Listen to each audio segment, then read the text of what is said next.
The room was pitch black, save for the harsh blue light radiating from the phone on the table. Nour watched the notifications scroll across the screen. It is done. The money arrived. Sara said you would never suspect a thing. She did not move. She did not reach for the device. She simply watched the light pulse against the wall until the screen went dark. She tapped the glass. The notification vanished. With steady hands, she opened the business account app. The balance read 0. She refreshed the screen, thinking it was a glitch, but the number remained fixed. She pulled up the transaction history. 20 entries, all dated within the last month, all originating from ATMs mere blocks from Sara's home. The silence in the house grew heavy. Her breath remained even, rhythmic, and cold. She did not reach for a phone to scream or demand an explanation. Instead, she stood up, walked to the kitchen, and set the device down. The betrayal had a specific shape now, a series of numbers on a screen. She turned toward her laptop, her movements precise and devoid of hesitation. The shock had burned away, leaving behind only the cold, sharp clarity of what she had to do next. Nour sat at the kitchen table, the digital recorder humming as she scrubbed through months of cloud-synced call logs. She isolated each file, tagging them by date and duration. There it was. The plan to drain the final accounts and flee the country in exactly 6 days. She didn't blink. She moved to her laptop, copying files, printing bank statements, and mapping the withdrawal locations against the timestamps of the calls. Every piece of data clicked into its place, forming an inescapable cage of evidence.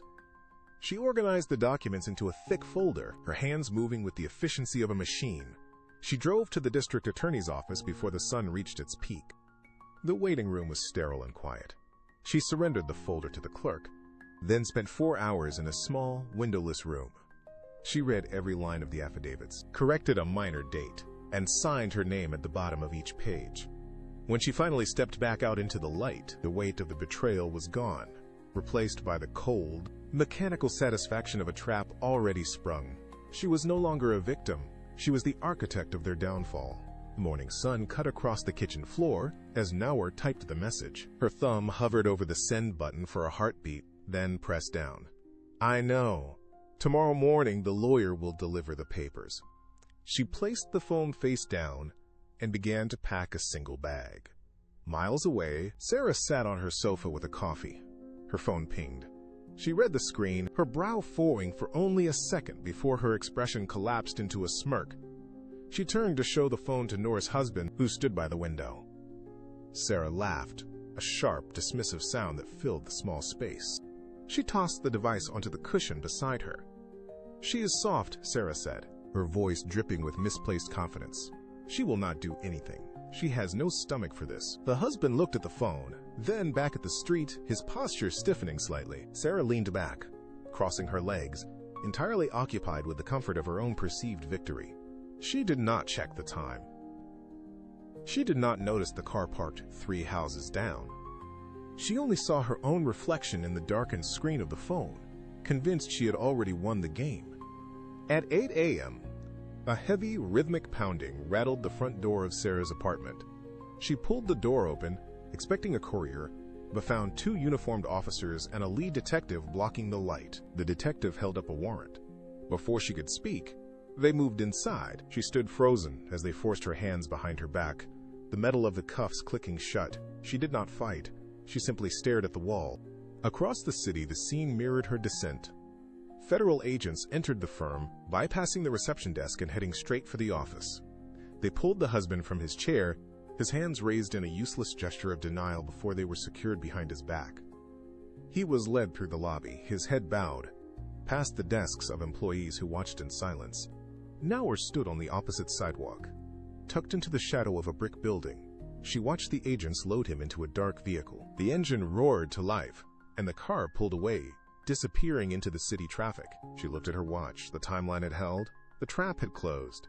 She turned her back on the office, finally breathing in the cool morning air as the silence of justice settled over the street. 12 months of gray walls and concrete floors ended with the heavy grind of iron gates sliding open. Sara stepped into the daylight, blinking against the harsh sun. She had nowhere else to go but the old house where her parents once lived. The porch was weathered, the wood soft under her boots. A single envelope sat near the front door, untouched by rain or wind. She picked it up. The paper was crisp. Inside, a handwritten note waited in familiar ink. She read the words slowly. The friendship was real. The betrayal was real too. But I was the one who finished the story. Sara's fingers tightened on the page, the ink blurring as the reality of the message sank in. She looked up, expecting to see a shadow or a car, but the street was empty. No one was watching. No one was waiting. The silence of the neighborhood was absolute. She dropped the paper, letting it flutter to the porch floor, but the wind caught it and dragged it toward the gutter. Nour was gone. She had packed her life and vanished long before the gates had even opened. The game was over, and for the first time, Sara stood in a world that no longer belonged to her.